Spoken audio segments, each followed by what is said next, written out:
2008 World Champions of Baseball. What up? What is going on this rainy ass, humid, muggy fucking Friday night? What's going on? We're back. We're back for another episode. This is strictly Drunk on the Fightin', so we're just going to be talking straight Phillies tonight. Got Jay, got Joe in here. Gentlemen, what's going on? What's up, man? Not a whole lot, man. Just get ready for some late night baseball. I was gonna say, just off the top, man, how do you handle West Coast baseball? I don't handle it. I don't handle it. I hate I hardly ever watch the games anymore because I'm so friggin' old. I can't, especially if I have to work early the next day. Like, there's no way. I'm not staying up for a lousy baseball game when they're gonna let me down anyway.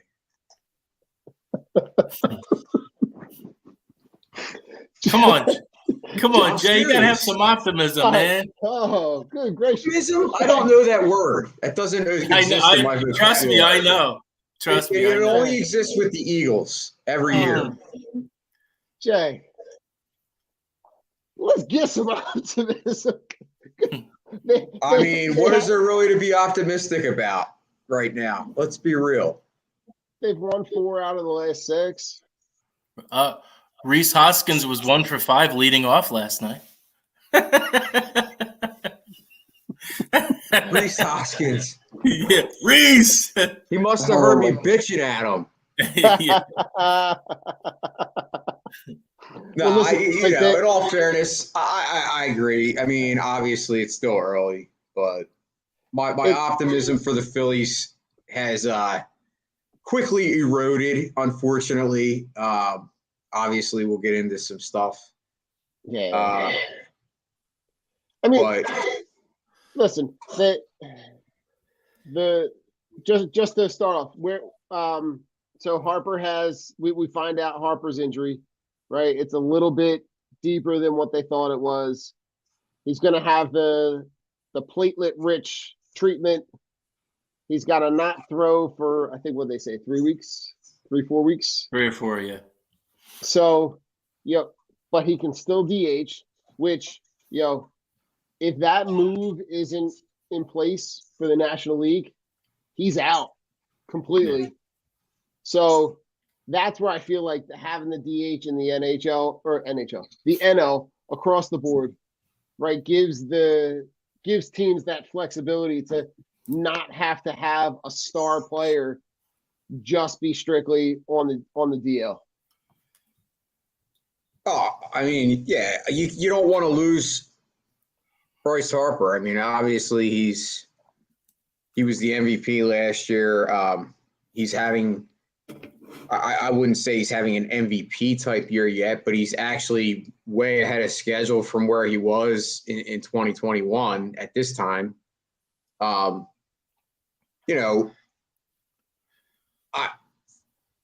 lot of me likes the DH, but I still, being the baseball purist that I am, it's so frustrating with how it's being used, especially in this Phillies lineup with Joe Girardi, who continues to, Joe just joked around saying that Rhys was 1 for 5 in the leadoff, but it's like all of a sudden Rhys Hoskins starts turning corner and then Joe Girardi just bang, switches it up again. When I said the one thing they need more of is consistency. And the reason this team lacks consistency is because the manager is inconsistent. I know that's kind of cliche, but you can't keep switching guys around. Like, if you're going to go with Schwarber in the leadoff, then leave him in the leadoff spot. If he's going to struggle, let him get out of it. It's baseball. And unfortunately, the Phillies, and we've talked about it how many times, like, they have a stellar lineup on paper, but the lineup that's constructed, it's not a balanced lineup. It's a lineup of a bunch of guys that are major streaky type hitters. Right. So I don't know what your guys' thoughts are, but that's probably what the biggest issue is right now. Because if you realistically look at the numbers, like, because listen, I'm not an analytics guy. I mean, I bash analytics all the time, but if you look at just strictly the numbers, the Phillies are actually 4th in the league in batting average. They're 6th in the league in runs scored, and they're 2nd in the league in slugging percentage. So if you look at their, numbers on paper, yeah, they're doing very well. But to me, it's the eye test, and it's the situational hitting that still continues to be and still continues to plague the team. I mean, Joe, give me your thoughts. Yeah, it's really hard to juggle a lineup when they're streaky hitters. You can't name your leadoff hitter. Clearly, you can't name your leadoff hitter. It's just like he's just cycling through guys and giving them a few games or giving them a week and seeing what happens. My thing, I actually disagree with Jay about the Schwarber position. You're bleeding off. Your table setter can't be. It's like home run or strikeout. You need guys that are gonna battle at bats, that are gonna work walks, that are gonna get singles and doubles, and they're gonna get on base. His batting average is horrendous. And to put him in the leadoff spot, I mean, I can't remember if they did that with him last year with the team with Boston and Washington, but it's just your table setter is not setting the table. Listen, the problem is who are they going to do it with? We're still, how many guys have they gone through at the leadoff position? They still haven't figured it out, and it's May. I mean, Joe, let's be honest. The last time that this team had that position figured out was Victorino, right? And we're more than a decade past Victorino. And, you look like he's batting 189 right now. Like you can't have a guy who's got, an on-base percentage below 300. Right. So it's not even that he's not hitting, he's not getting on base. Right. So, where like it almost, I really hope this isn't true, but it's almost like his best at bat so far was the very first at bat. Yeah. Right. When he leads off opening day with a home run, it's been so inconsistent. Right. And now you're throwing another guy like Roman Quinn into the mix. Ugh. Right now he's a potential, leadoff guy. But is he really? Like, no. Unfortunately, I don't want to be the guy to be that guy that's the I told you so guy. But I told a lot of people about Schwarber, and I had a lot of flack for it. Schwarber, if you looked at his career, he's actually not that great of a hitter. His career average was less than 250. Like, he had one good year last year with Boston in the leadoff spot. But as I mentioned, that's why it's part of the problem, because he's such a streaky hitter. Now, he could go. I remember last year, he actually struggled last year because he was injured in the first. I believe he missed the first 5 or 10 games of the season. He didn't start the season last year.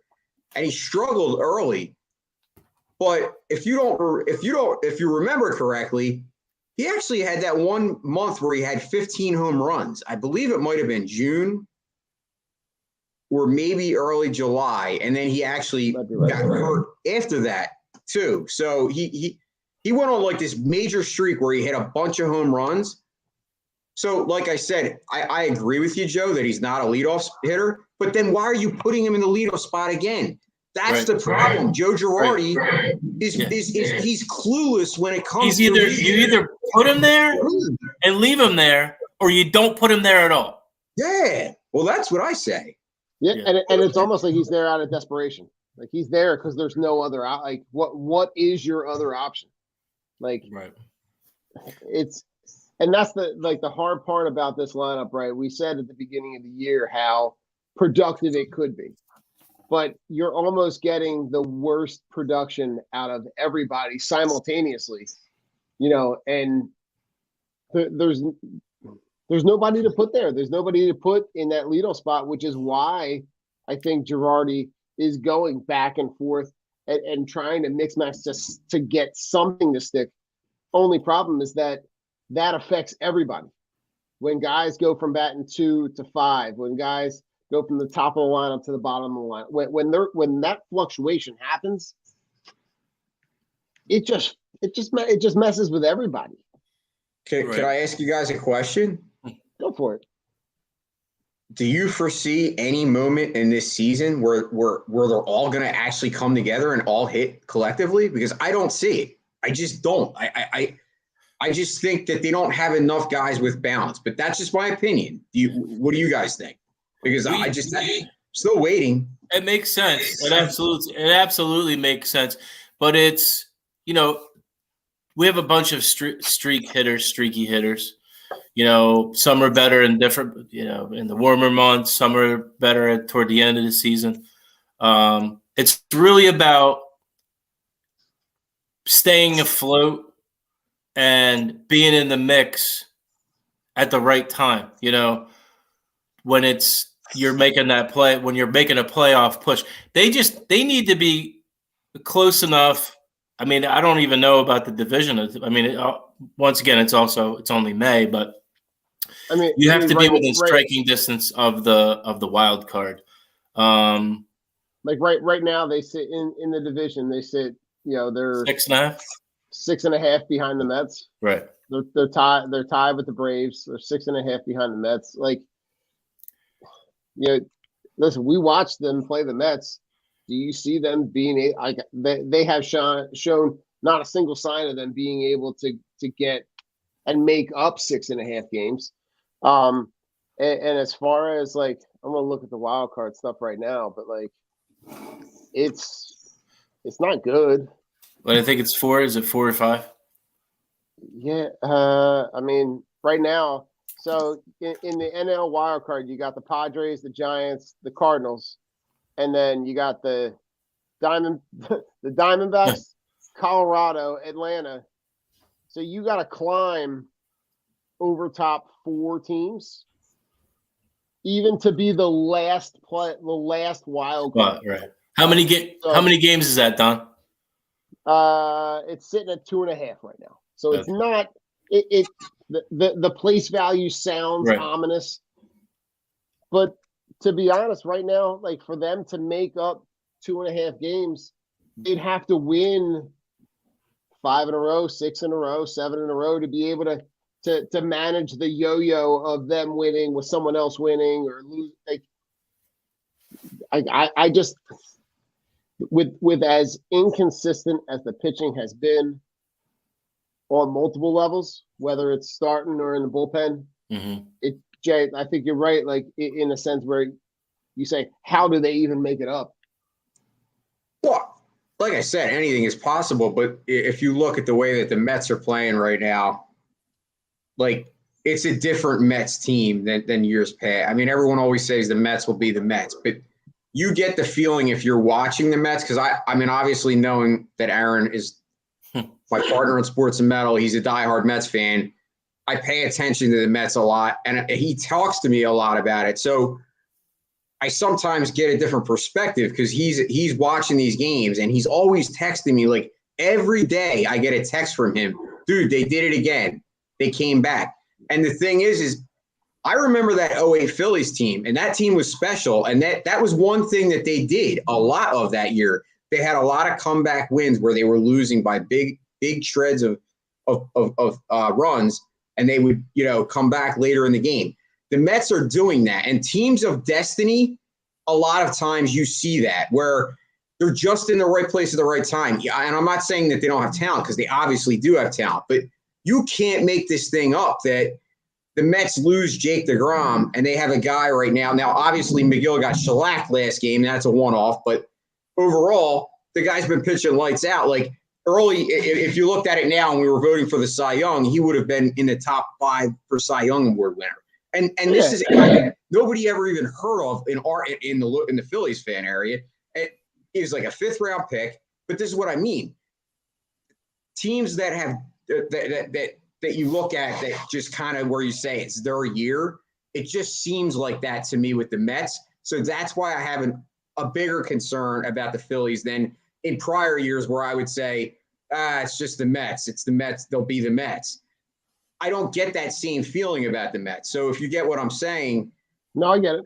they would have to realistically start playing terrible baseball for an extended period of time for the Phillies to be able to gain ground, or vice versa. The Phillies would have to be extremely hot to the point where they're the best team in baseball. And I don't see that happening with our pitching staff. Now, like I said, stranger things have happened, but that's just where I'm at. I mean, obviously, we all going to kind of have the same thoughts. I mean, I don't think you guys are expecting this team to make the World Series. I mean, not at this point. No, go ahead, Joe. No, I mean, really, it's really this year when the moves that they've made and the money they've spent, it's playoffs or bust. Like, they got so close last year, and with what really did they have? And then with what they added, I mean, there's no excuses this year. There's really no excuses to come as close as they did last year. Add the players that they did this year and go over the tax. It's playoffs or bust. It's what is this team going to give you between now and September and October? What's the manager going to give you between now and September and October? Is the manager going to even be here then? We're creeping back up a little bit. We're getting back to 500, but it's just I don't know what it is with Girardi. He feels like I feel like he's so disconnected with his team. He just seems so nonchalant, so like he's kind of just going through the motions, watching whether they win or lose. They won the game last night. They blew they were up 7-1. It looked like, oh, here we go. It's Phillies Mets again, all over again. They're gonna screw this shit up. They wind up pulling the game out, and you see him after the game, and it's like, did they win or did they lose? Joe, do you think that some of that might be from his time managing the Yankees and not really having to do anything? Absolutely. He learned a lot of. I mean, he essentially grew as a manager from being a player, all in that system where it's the equivalent, right? Of my best class at school, that I can walk down the hallway, check in on another teacher, come back, and they're still sitting in their seats doing their work. The class can pretty much run itself. Right. Yeah. That's Joe Girardi in a nutshell. I feel like that's where he is, but he's managing a team that needs to be managed like my worst class that I know I can't even open up a computer to look at anything. Exactly. He had that team was served to him on a platinum platter. You have Mariano Rivera and Jeter, and I mean, really any position that you look at on that team, most of those guys were either former All-Stars, current All-Stars, or Hall of Famers. True. He was a figure. Absolutely. He was a figure on that team, and he what did he really have to do? What fires did he have to put out? What roadblocks were thrown at him? Nothing. He had it made. He had it made. 100-win year after year Yankees teams. Right. That he really essentially there was no day-to-day maintenance, right? It's go stand behind the bat, behind the cage, watch the dudes take BP, maybe give him a pointer or two, but is he really there wasn't nearly as much to manage there in terms of just making sure that the lineup was on time. Right. Jay, am I overthinking this, Jay? No, and that's what's frustrating to me as a Phillies fan, knowing that Dombrowski and Middleton have both. Well, I haven't heard anything from Middleton, but Dombrowski said that Girardi's not going anywhere, and that to me is either he's either lying to us, or B, he really doesn't understand how bad Joe Girardi's been as a manager. Because to me, I trust Dombrowski's record. Well, no, but what I'm getting at is he said that Girardi's not going anywhere. So basically, what I'm saying is I don't know if that was just like GM. I think he's just trying to shut people up. Because honestly, I want to know how he can honestly sit back and believe that Joe Girardi has done, a good job with this team. Now, I will say this much. In certain part of me believes that even if you do change the manager, that you might not necessarily change the culture of this team, because I firmly believe that, and this doesn't go for Bryce Harper, because I believe Bryce Harper is he obviously, we know he's a great player. He was the MVP. He is a leader, but he's a different kind of leader. See, in my opinion, baseball teams, they have a manager, right? And then they usually have a group of leaders. Some have different skills than others when it comes to leadership. Some people are more leaders on the field, and they lead by example and hustle. That's the kind of leader that Bryce Harper is. But he's not the kind of guy that's going to actually call his players out and tell them, yo, bud, get your shit in order. The Phillies don't have that. Yeah. And I mentioned this on Trending in the AM. Yeah. With that if you remember, like, my favorite all-time Phillies team, even though the 2008 team won, I loved the 93 Phillies team. And part of the reason I loved that team so much was they had a bunch of guys that were that way, that they would keep each other in line. And that's why that team overachieved, because they held each other accountable. They didn't need a manager. It didn't matter if the manager sucked. They performed because they held each other in line. The Phillies don't have that. And that, I'm not blaming Bryce Harper, because you can't be something that you're not. But the Phillies don't have that kind of a leader. Now, Nick Castellanos could be that guy, but he's only been here a short time. Right. Yep.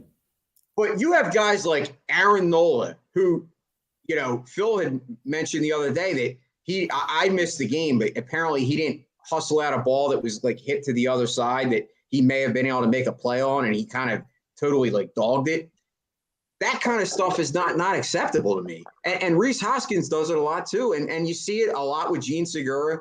You see it with a lot of the guys on this team. So I guess my concern is, you could get rid of the manager, and a lot of times that'll work in the short term. But is this team really set up for success long term? That's a question that I ask, because I don't know if they have that leader.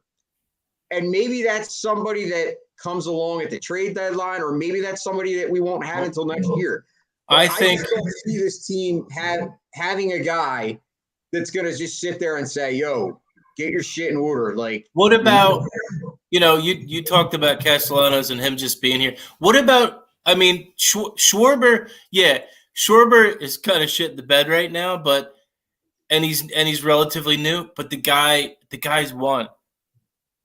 The guys won a championship. So you as a professional athlete have to at least take that into consideration. Yeah, he just came here, and he's been here for maybe half a cup of coffee, but he's a world champion. He's been in that moment, and he knows what to do in those moments, and he knows how to deal with his teammates to make each other better. What you were saying about Bryce, you were spot on with that, because I heard him. They interviewed him. I guess it was, I can't remember if it was earlier in the week or last week, but I remember that conversation where they had that player only meeting, where he's like, he even said that he's like, I'm not a rah guy, and I'm not one to to call players out, but I felt the need to say something to the team. But for sometimes constructive criticism and tough love, it's got to happen. It's got to happen. This team hasn't won shit since 08. So whether it's Schwarber or somebody else, something's got to be said at some point for this team to go on a run or to go on a winning streak. Listen, we're going to find out a lot about this team in the next couple weeks, right? Like if I'm looking ahead at the schedule, right? They're finishing up Friday, Saturday, Sunday with the Dodgers. They come home Tuesday, Wednesday, Thursday. They play the Padres. Then they play Friday, Saturday, Sunday next week against the Dodgers at home. And then they go down and play in Atlanta for 4. Like you're going to find, like if this team is going to make a move, right? Because if that stretch of games, if they, if they're, I don't know, if they're sub 500 on that stretch, they're going to be buried, and it'll be the end of May, and they'll instead of being, 2.5 out of the wild card, they're going to be 7 or 8, right? And at that point, you start talking about selling pieces, not buying, right? Because the guy at the beginning of the season that I thought might be a guy that if they could target somebody and be in the mix was a guy like Cedric Mullins in Baltimore, right? A guy who you could pencil in as your everyday leadoff center fielder. But if I'm looking at this and it's going to be the 1st of June and they're going to be 7.5 out of the wild card and even further out of the division, that to me tells me it's time to sell. Like you're gonna find out. I can't disagree with you. The hard part is that they had some cupcake series early in the year, right? But they dropped 2 to Texas. They opened the season losing 2 out of 3 to the A's. Like they go out to Colorado. Like they had games and series that they could have put in the bank for stretches like this that you're playing, 3 of the best teams in the NL. Yeah, I mean, it's not good. It really isn't. Unfortunately, I agree with you about, this being an important stretch here. And I do believe that if they do go sub 500 and they do get to a point where they're 10 games out, I don't think there'll be any other choice then for Dombrowski to get rid of Girardi. I don't know what else you could do, because you start losing your team when you're that bad, and that your owner spent a lot of money and went out and went over the tax for the first time in the history of this franchise. I mean, that's a huge deal, no matter what way you slice it. And, I do think that, I know early in the show I was joking around about being pessimistic and, saying that, I don't really have much to be excited about. I mean, I do think that the Phillies, obviously Bryce Harper, as I mentioned, is already on pace to have a better year than he did last year. And that, and that was an MVP type year. Nick Castellanos has obviously been our best hitter overall. And Alec Boehm, I mean, is quietly still shining. I mean, yeah, he's not, hit a lot of home runs, but I don't expect that from Alec Boehm. I think he's a guy that will mature that way, but I like the fact that they put him in the 2-hole. And I do see him definitely, he's definitely improved from that sophomore slump. I'm hoping that, I don't know, they said Mickey Moniak, 7 to 8 weeks. I don't know how many weeks we're in now for the season. I'm assuming we're about 5 weeks in. So I'm hoping that we get some news on Moniak sooner or later, because I would still like, and I know it sucks because he got hurt, and you wonder if he's going to come back and even be, able to pick up where he was, because, unfortunately he was doing really well in spring, but I'm still excited to see what he can give this team at center field. Being that, really at this point, it can't be any worse than what they've gotten from Google, Matt Vierling and Roman Quinn. I mean, it doesn't matter who's in there; they all suck. Yeah, pretty much. Vierling shouldn't even be on the roster. As soon as Moniak comes back and he's healthy, well, I think they already sent him down. And I put this on Twitter the other day. I can't remember the wording I said. What the LV likely vanished. They sent him to LV, which was Lehigh Valley, and I said, hopefully that means likely vanished. He's terrible. Him and Roman Quinn can just go somewhere and stay there. A lot of people were on that hype train coming into the year, but I knew when I knew it, I was like, dude, Moniak is the guy you want to roll with. Those two guys that you just named, and between Odubel and Vierling and those guys, right? Those guys are the Furkan Korkmaz of the Phillies, right? There are guys that they brought back that have no business, right? And they were lazy moves. Mm-hmm. There are plenty of guys. I'm sure guys that you could probably still go out and get that are on the street. Yeah, that are just free agents that that I could say with 100% certainty would have been better and more productive players, and it was just lazy. Same reason that the Sixers brought back Korkmaz, right? It was a lazy move, and it's why they are where they are.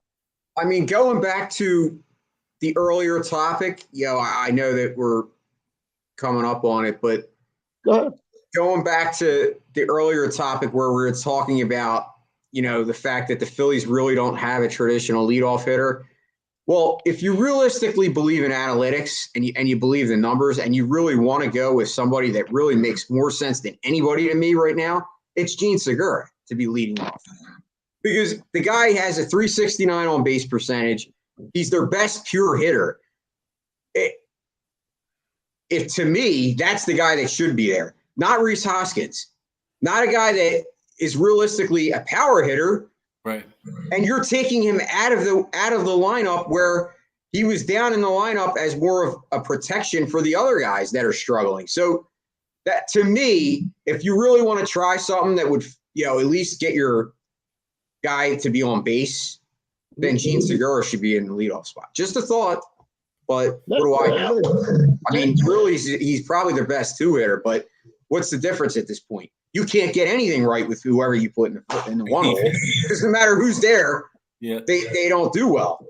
No. Jay, well, listen, we're to wrap it up. Let's wrap it up with an optimistic thought for how this. Give me a way that this team can turn the season and make a playoff push. Joe, go first, and then Jay. I think it's you got to stop experimenting. You have to, like he said, like Jay said, I would go with Segura leading off. I'm not putting Schwarber back in the leadoff spot, but you also have to you got to get more consistency out of this lineup. You've got to get more consistency out of this lineup. These guys, they need to. They've done it before. They need to start executing. They need to start executing.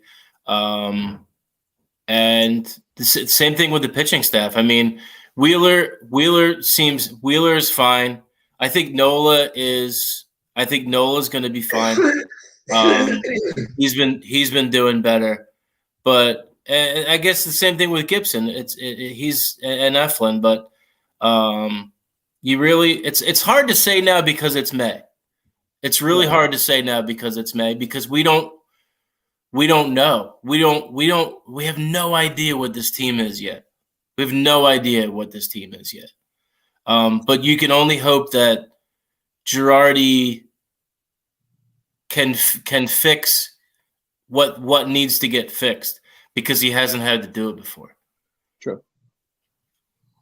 Jay, Yeah, give I me mean, an I think. optimistic thought. Well, actually, I mean, honestly, Joe is spot on with his assessment. I think the one way that you can see this team get better consistency, in my opinion, is to have better at bats. Their plate discipline is absolutely god awful. I mean, they're still going up there and swinging at the first pitch probably 85% of the time. They need to start taking pitches. When you are struggling as a hitter in this day and age where it's either strikeout or home run, your best bet is actually to start taking some pitches. I don't care if you go down 0-2. If you're taking pitches, you're seeing the pitcher and you're actually making him work. When you go up there and you swing at first pitch, you help the other team because you actually limit the amount of pitches that guy throws, which actually enhances his ability to have a better start. So it's actually common sense. Rule of thumb is when you're struggling like that, start taking some pitches. Stop going up there with the mindset that you got to hit a home run every at bat. Right. How about try and start playing some small ball? How about you start, trying to hit the ball the other way? Like, there's no fundamentals on this. And yes, that's the manager, but that's also the players. Okay. Like, if I'm a hitter and I'm going up there and I see a guy that is obviously wild and I swing at the first pitch, you're bailing him out. But Jay, that's not Jay, what you're saying though is not a Phillies thing. That's a baseball thing. I know that, but my point is you asked me how it could get fixed. No, and yeah, you're right. My thing is hey, if you want to think outside the box and go against the grain of what the way the league is going, that might actually help your team. I'm just saying. That could solve your leadoff position as well, no matter who if it's me, Kyle Schwarber, or Bob from Home Depot. If you're the leadoff hitter, you've got to take pitches. Yeah, you can't become predictable. You can't well become predictable. Don't become predictable and don't bail out the pitcher. You got to make it work. Insert Ron Conway, Jason Voorhees, or Joe Gucci in the leadoff spot because you'd be getting the same production you're getting. Hey, listen, I never batted leadoff, but there's always an opportunity to try something new, right? Absolutely. Listen, gentlemen, we're gonna on that optimism, we're gonna head out. If you're listening at home, if you're listening back, go check out the sponsors in the links. You're talking Team Clicks, Shocked Energy, Streaker Sports, Team Clicks, all of our sponsors. You can find them in that link tree. Go find us on Apple, Spotify, wherever, YouTube, Facebook, Twitter, wherever you want to listen to. And looking forward. Go Phils. Go Phils. Go Phils.